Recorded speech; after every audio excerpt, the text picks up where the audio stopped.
নমস্কার বন্ধুরা, কেমন আছেন? আশা করি সকলে ভালো আছেন। দেখুন, চাকরি প্রার্থীদের জন্য কিন্তু একটা বিশেষ সুখবর রয়েছে। দেখো, রাজ্য সরকার সুপ্রিম কোর্টে যে ওবিসি কেসটা ছিল সেটা তুলে নেওয়ার কথা জানিয়ে দিয়েছেন। মানে জানিয়ে দিয়ে অফিসিয়ালি জানায়নি, অবশ্য তাদের কাছে আবেদন জানিয়ে দিয়েছে। চাকরি প্রার্থীদের একটা কালো অধ্যায় তো ঘুচলই। কেননা চাকরি প্রার্থীদের কালো অধ্যায় ঘুচলো কেন?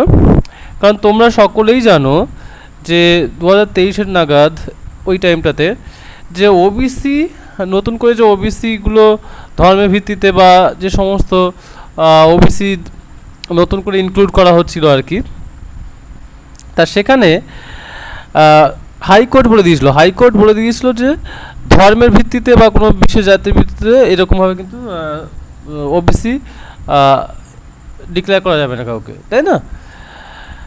তো আগে রাজ্য সরকার যেটা যেটা তোমরা জানো, টিএমসি সরকার, তাদের যে নীতি ছিল তোমরা জানো, তোষণ নীতি। তারপরে এই ওবিসি ব্যাপারটা সামনে আসে এবং হাইকোর্ট সেটাকে খারিজ করে দেয়। এরপরে কি হয় যে আমাদের দিদি আর কি, রাজ্য সরকার সেই সময় সুপ্রিম কোর্টে চলে যায়। সুপ্রিম কোর্টে যাওয়ার পরে সেখানে আবেদন জানায়, ঠিক আছে, চ্যালেঞ্জ জানিয়ে। হাইকোর্টে যে রায়, সেই হাইকোর্টের রায়কে চ্যালেঞ্জ জানিয়ে সুপ্রিম কোর্টে যায়। এই সুপ্রিম কোর্টে সেই মামলা এখনো পর্যন্ত নিষ্পত্তি হয়নি। দিনের পর দিন এই 2-3 বছর হয়ে গেল, নিষ্পত্তি হয়নি। এবং সুপ্রিম কোর্ট জানিয়েও দিয়েছিল যে ঠিক আছে, এই মামলার মতো চলবে বা নিষ্পত্তি যবে হবে, রাজ্য সরকার চাইলেই তারা নতুনভাবে নিয়োগ করতে পারবে, এটা ছিল কথা। কিন্তু আমাদের দিদি তিনি সেটাকেই ধরে বসে রইলেন যে না, ওবিসি কেস না মিটলে তিনি কোনো রকমই নতুন রিক্রুটমেন্ট করতে চাইলেন না এবং হয়নি কোনো রকম নতুন রিক্রুটমেন্ট করানো। যার ফলে এই ওবিসি কেসটা একটা সাংঘাতিক রকমের কালো অধ্যায় তৈরি করেছিল চাকরি প্রার্থীদের ক্ষেত্রে। এমনি তো নিয়োগ হচ্ছিল না, তারপরে আবার নতুন একটা অজুহাত খুঁজে বসলো যে ওবিসি কেস মিটছে না।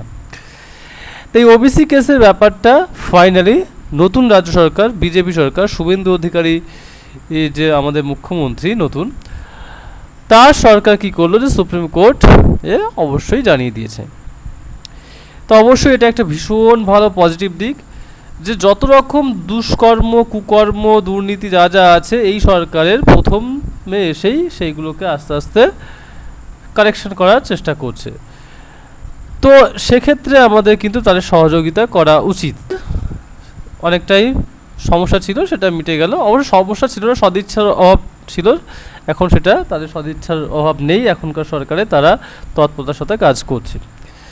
তো এই ছিল ব্যাপার যে চাকরি প্রার্থীদের একটা সমস্যা ঘটলো, যে এই যে বিচ্ছিরি একটা ব্যাপার ছিল, কিছু হলেই ওবিসি কেস কবে মিটবে এইসব নানা রকম একটা ব্যাপার, টালমাটাল ব্যাপার ছিল, সেটা আপাতত স্থগিত হয়ে রইল।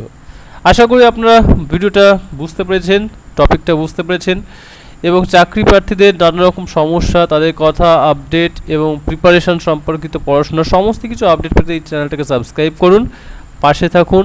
আশা করি আপনার ভালো হবে।